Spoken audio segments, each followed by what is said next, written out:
Brazil. Right.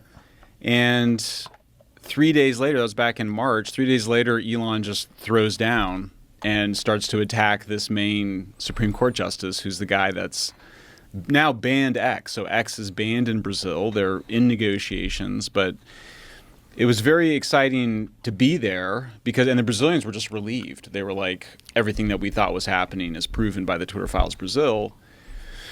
And they were just very grateful to Elon. So it's been What did the Twitter Files? I know about the Twitter Files America. I don't know about the Twitter Files in Brazil. So this is like one of the most extreme forms of censorship we've seen in democratic countries.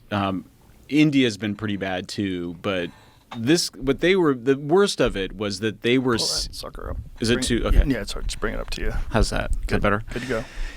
This is the most dramatic part, is that they were the judge. This is a Supreme Court justice who's basically the dictator of Brazil, was demanding that particular journalists and politicians just be banned, not only from X, but from every other social media platform, which is a tactic that we had seen in earlier censorship files. We had done something on something called the Cyber Threat Intelligence League with Taibbi, showing this. It was an early military censorship operation, and they'd had a list of tactics, and one of them was to get people banned on every platform. So you're basically like just depersoning people, just destroying their career. You can't make a career as a journalist or a politician if you're banned from every platform. So that was one of the most dramatic parts, all in secret, open investigations, ongoing, and basically there was no checks and balances, there was no chance to argue with it. So that came out, and Elon responded like 3 days later and was like, yeah, Brazil's like the worst in the world, and just starts attacking the Supreme Court justice as like Darth Vader and Voldemort and doing what Elon does. Fast forward to last month, and they had a huge protest in Sao Paulo, one of the largest free speech protests in history, which was itself just amazing and inspiring because, free speech has been something that we didn't really think we had to fight for. So to see like hundreds of thousands of people in the streets of Sao Paulo was amazing.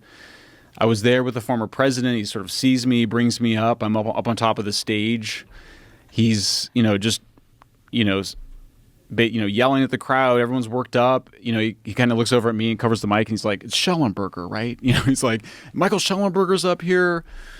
And the crowd's just, they knew about the Twitter Files. Afterwards, we go down, and it's just, it's just a lot of emotion and anger, but also hope. The Brazilian people are, for me, it's like one of the most exciting cultures in the world because they're so expressive. The president, like while he's speaking, he's like crying. It's a very like emotionally open culture. So now, the question for Elon, and they're having to negotiate this, is do you out of principle keep, X banned in Brazil to defend the several dozen people that the government is requiring be banned permanently? But that means that 20 million Brazilians are denied X as a platform.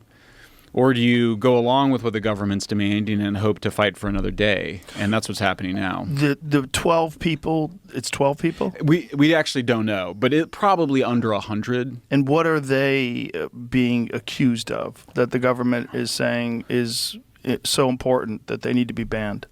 Misinformation.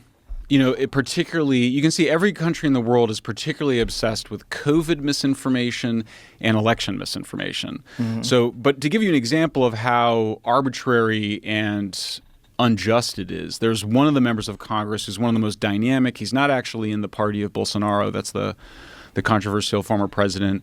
He's in a different party. His name is Marcel van Hatten. And he didn't even know this until the Twitter Files Brazil came out, and then Elon did release, because the House of Representatives, Jim Jordan, asked for these internal files from X. He subpoenaed them, so we even learned more information from those files. They showed that Van Hatten he was supposedly being deplatformed for election misinformation, but it turned out that the video he posted was posted the day after the elections, and it had to do with labor